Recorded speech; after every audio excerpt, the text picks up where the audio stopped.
ಎಲ್ಲ ಸಚಿವ ಮಿತ್ರರೇ, ಮಾಧ್ಯಮದ ಗೆಳೆಯರೇ ಹಾಗೂ ದೇವನಹಳ್ಳಿ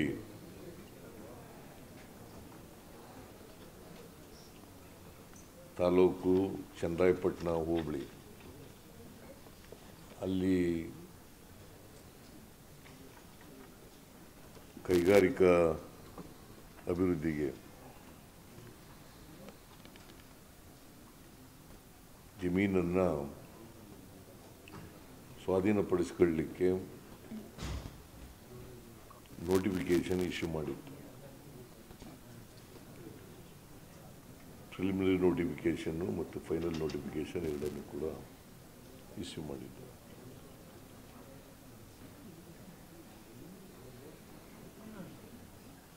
ರೈತರು ಮತ್ತು ಸಂಘಟನೆಗಳು, ಹೋರಾಟಗಾರರು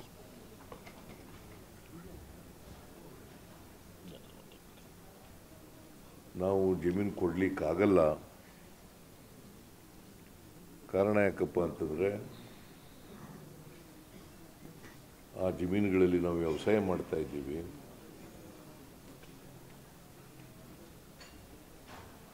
ವ್ಯವಸಾಯವೇ ನಮ್ಮ ಮುಖ್ಯ ಕಸುಬು.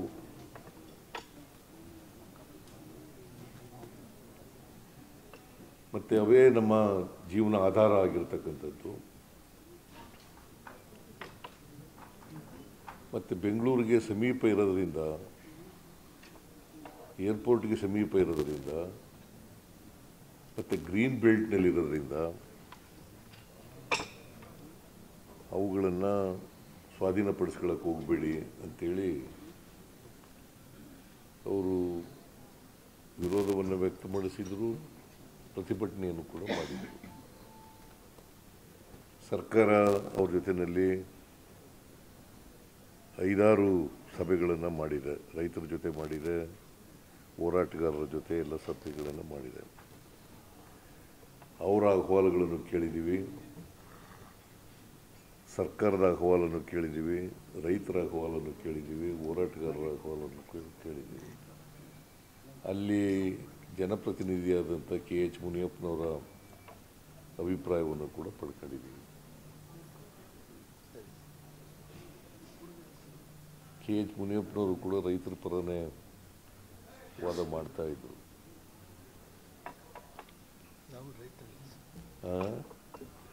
ಎಲ್ಲರೂ ರೈತರೇ, ಮೂಲತಃ ರೈತರೇ, ಆಮೇಲೆ ಬೇರೆ ಬೇರೆ ಆಗಿರೋದು.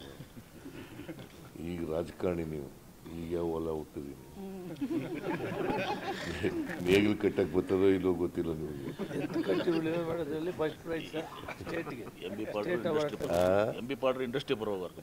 ಇಂಡಸ್ಟ್ರಿ ಅವ್ರ ಇಂಡಸ್ಟ್ರಿ ಮಿನಿಸ್ಟರ್ ಅಷ್ಟೇ. ಕಟ್ಟಿದ್ದೀನಿ, ಉತ್ತಿದ್ದೀನಿ, ವ್ಯವಸಾಯ ಮಾಡಿದ್ದೀನಿ, ನೀವು ಮಾಡಿದ್ದೀರಿ, ನಾನು ಈಗ ಬಿಡಿ ಇವೆಲ್ಲ ಈಗ ಚರ್ಚೆ ಮಾಡೋದು. ರೈತರು ಹೋರಾಟದಲ್ಲಿ ಎಲ್ಲ ಪ್ರಗತಿಪರ ಸಂಘಟನೆಗಳೆಲ್ಲ ಭಾಗಿಯಾಗಿದ್ದು, ಹೋರಾಟಗಾರರೆಲ್ಲ ಭಾಗವಹಿಸಿದರು. ರೈತ ಸಂಘದವರು, ಕಮ್ಯುನಿಸ್ಟ್ ಪಾರ್ಟಿಯವರು, ಸಾಹಿತಿಗಳು, ಆಮೇಲೆ ಕಲಾವಿದರು, ರೈತ ಸಂಘಟನೆಗಳು,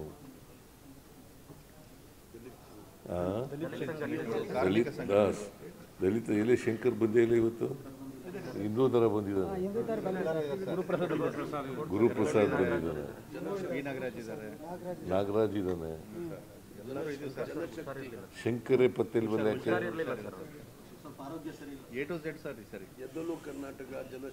ಆಮೇಲೆ ಎದ್ದೇಳು ಕರ್ನಾಟಕ ಜನಶಕ್ತಿ. ಭಾಳ ಈ ಸಾರಿ ಇದು ಒಂದು ವಿಶಿಷ್ಟವಾದಂಥ ಹೋರಾಟ,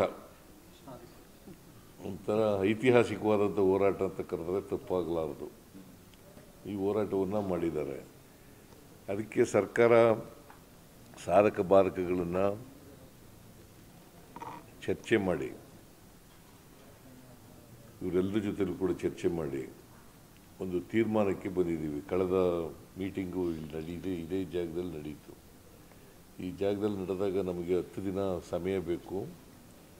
10 ದಿನ ಆದಮೇಲೆ ಮತ್ತೆ ಭೇಟಿ ಮಾಡೋಣ ಅಂತ ಹೇಳಿದ್ದೆ. ಹಾಗಾಗಿ ಇವತ್ತು ಭೇಟಿಯಾಗಿದ್ದೀವಿ. ವಿರೋಧ ಪಕ್ಷದಲ್ಲಿದ್ದಾಗ ಸುಮ್ಮನೆ ಇರ್ರಿ. ಮಾತಾಡ್ಕೊಂಡಿದ್ದೀವಿ.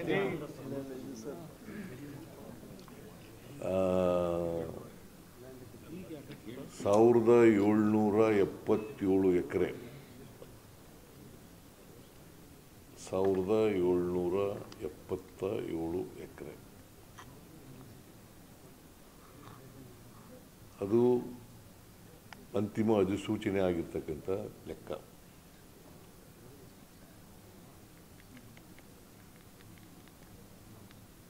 ನಾವು ಈ ಜಮೀನನ್ನು ಸಂಪೂರ್ಣವಾಗಿ 1777 ಎಕರೆ ಜಮೀನನ್ನು ಅದಕ್ಕೆ ನೋಟಿಫಿಕೇಶನ್ ಏನು ಹೊರಡಿಸಿದ್ದು, ಅಂತಿಮ ನೋಟಿಫಿಕೇಶನ್ ಏನು ಹೊರಡಿಸಿದ್ದು ಸ್ವಾಧೀನಕ್ಕೆ, ಅದನ್ನು ಸಂಪೂರ್ಣವಾಗಿ ಕೈ ಬಿಟ್ಟಿದ್ದೇವೆ.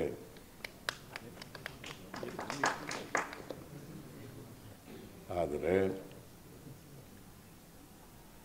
ರೈತರು ಸ್ವಯಂ ಪ್ರೇರಿತರಾಗಿ ಕೊಡಲಿಕ್ಕೆ ಮುಂದೆ ಬಂದರೆ ಅಂಥ ಜಮೀನುಗಳನ್ನು ಒಪ್ಪಂದದ ಮೇಲೆ ತಗೊಳ್ತೀವಿ. ಬೈ ಕನ್ಸೆಂಟ್ ಒಪ್ಪಂದದ ಮೇಲೆ ತಗೊಳ್ತೀವಿ. ಅದನ್ನು ಯಾರೂ ತಡೆಯೋಕ್ಕಾಗಲ್ಲ. ಜಮೀನು ನಾವು ಕೊಡ್ತೀವಿ ಅಂತ ಬಂದಾಗ ನಾವು ತಗೊಳ್ಳೋಕೆ, ಯಾಕಂದರೆ ನಮಗೆ ಇಂಡಸ್ಟ್ರಿ ಬೆಳಿಬೇಕು ಅನ್ನೋದು ಭಾಳ ಉದ್ದೇಶ. ಇಂಡಸ್ಟ್ರಿಗೋಸ್ಕರ ತಗೊಂಡಿರ್ತಕ್ಕಂಥದ್ದು ಇದು ಜಮೀನು. ಅದಕ್ಕೋಸ್ಕರ ಇಂಡಸ್ಟ್ರಿ ಬೆಳವಣಿಗೆಗೆ ಇಂಥ ಜಮೀನುಗಳು ಬಂದರೆ ತಗೊಳ್ತೀವಿ. ಮತ್ತು ಅವರಿಗೆ ಸೂಕ್ತವಾದಂಥ ಪರಿಹಾರವನ್ನು ಕೊಡ್ತೀವಿ. ಸೂಕ್ತವಾದಂಥ ಪರಿಹಾರವನ್ನು ಕೊಡ್ತೀವಿ. ಮತ್ತು ಅಭಿವೃದ್ಧಿಪಡಿಸಿರ್ತಕ್ಕಂಥ ಜಮೀನು, ಡೆವಲಪ್ಡ್ ಲ್ಯಾಂಡ್, ಅದರಲ್ಲಿ 50% ಕೊಡ್ತಕ್ಕಂಥದ್ದನ್ನು ಕೂಡ ಮಾಡ್ತೀವಿ. ಯಾರು ಕೊಡಲಿಕ್ಕೆ ಒಪ್ಪಲ್ಲ ಅವ್ರ ಜಮೀನುಗಳನ್ನ ಬಿಟ್ಬಿಡ್ತೀವಿ. ಅಷ್ಟೇ ಅಲ್ಲ, ನೋಟಿಫಿಕೇಷನ್ನೇ ಕ್ಯಾನ್ಸಲ್ ಮಾಡ್ತೀವಿ. ನೋಟಿಫಿಕೇಷನ್ನೇ ಡ್ರಾಪ್ ಮಾಡ್ತೀವಿ. ಇಂಗ್ಲೀಷ್ನಲ್ಲಿ ಡ್ರಾಪ್, ಕನ್ನಡದಲ್ಲಿ ಕೈ ಬಿಡ್ತಾ ಇದ್ದೀವಿ.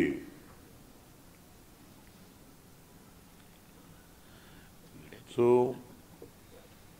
ಇದು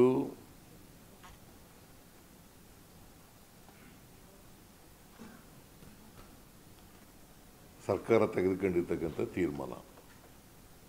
ಅದನ್ನು ರೈತರಿಗೂ, ರೈತ ಪ್ರತಿನಿಧಿಗಳಿಗೂ ತಿಳಿಸಿದ್ದೇನೆ. ಅವರು ಕೂಡ ಸ್ವಾಗತ ಮಾಡಿದ್ದಾರೆ, ಹೋರಾಟಗಾರರು ಸ್ವಾಗತ ಮಾಡಿದ್ದಾರೆ, ರೈತರು ಸ್ವಾಗತ ಮಾಡಿದ್ದಾರೆ, ಎಲ್ಲ ಸಂಘಟನೆಗಳು ಕೂಡ ಸ್ವಾಗತ ಮಾಡಿದ್ದಾರೆ.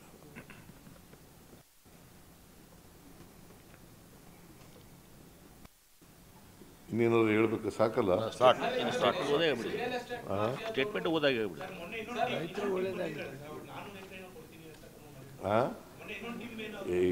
ನೋಡ್ರಿ, ಸ್ಟೇಟ್ಮೆಂಟ್ ನೀವು ಕೇಳಿಸ್ಕೊಳ್ಳಿ ಇಲ್ಲ ನಾನು ಹೇಳೋದನ್ನ ಅಂತ. ಯಾರು ವಾಲಂಟಿಯರ್ ಬರ್ತಾರೆ ಅವ್ರ ಜಮೀನುಗಳು ತಗೋತೀವಿ. Both the notification has been dropped. The notification entirely is dropped. Those who want to give lands to the government for the development of the industry, we will take such lands. With consent. With consent. ಇದಕ್ಕೆ ಮಾತ್ರ ಸೀಮಿತವಾಗಿ, ದೇವನಹಳ್ಳಿಗೆ ಮಾತ್ರ ಸೀಮಿತವಾಗಿ, ದೇವನಹಳ್ಳಿಗೆ ಮಾತ್ರ ನೋಟಿಫಿಕೇಶನ್ಗೆ ಸೀಮಿತವಾಗಿ.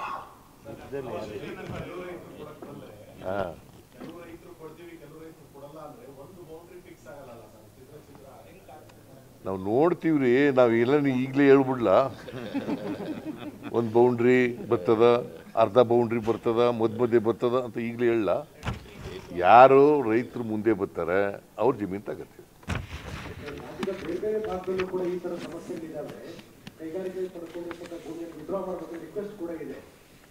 ನೋಡಪ್ಪ, ಇದು ಬೆಂಗಳೂರು ಹತ್ರ ಇರೋದ್ರಿಂದ ಮತ್ತು ವ್ಯವಸಾಯ ಮಾಡ್ಕೊಂಡಿರೋದ್ರಿಂದ ಅದ್ರ ಮೇಲೆ ಜೀವನ ಮಾಡ್ತಾ ಇರೋದ್ರಿಂದ ಈ ಜಮೀನುಗಳನ್ನು ಕೈ ಬಿಡಬೇಕು ಅಂತ ತೀರ್ಮಾನ ಮಾಡಿದ್ದೀವಿ. ಮತ್ತು ಭಾಳ ಹೋರಾಟ, ಇದಕ್ಕೆ ಭಾಳ ದಿನಗಳು ಹೋರಾಟ ನಡೀತಾ ಇದೆ. ಮತ್ತು ಎಲ್ಲ ಸಂಘಟನೆಗಳು ಕೂಡ ಹೋರಾಟಗಾರರು ಇದರಲ್ಲಿ ಭಾಗವಹಿಸಿದ್ದಾರೆ. ಭಾಳ ಮುಖ್ಯವಾಗಿ ರೈತರಿಗೋಸ್ಕರ, ರೈತರು ವ್ಯವಸಾಯ ಮಾಡಲಿಕ್ಕೋಸ್ಕರ, ಅವರ ಜಮೀನುಗಳನ್ನು ಉಳಿಸ್ಕೊಳ್ಳಿಕ್ಕೋಸ್ಕರ ಮಾಡ್ತಾ ಇರ್ತಕ್ಕಂಥದ್ದು. ಆದ್ದರಿಂದ ಮಾಡ್ತೀವಿ.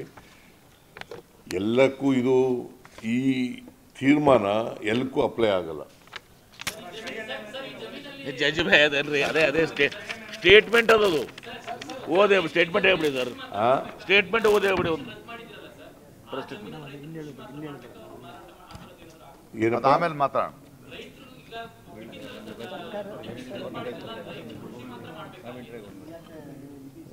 ಏನು ಅವ್ರು ಕೇಳ್ತಾ ಇರೋದು ಕೃಷಿ ಮಾಡಕ್ಕಲ್ವಾ?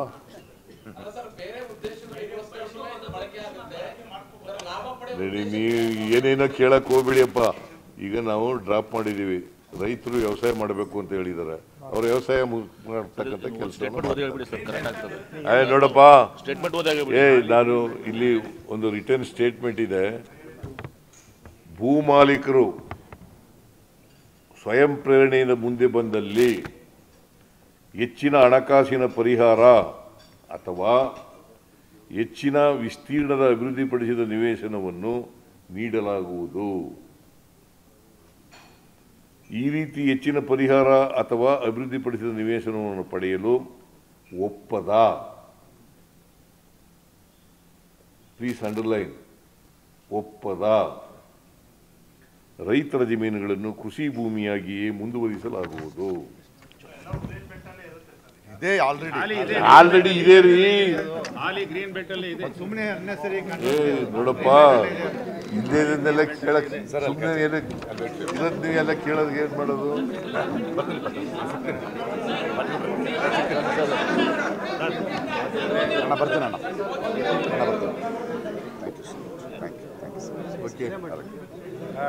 ತುಂಬ ಥ್ಯಾಂಕ್ಸು.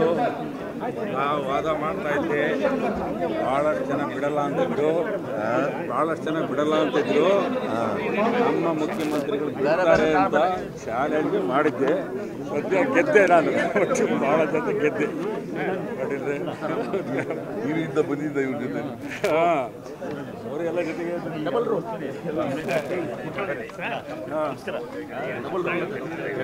ಏನೇನು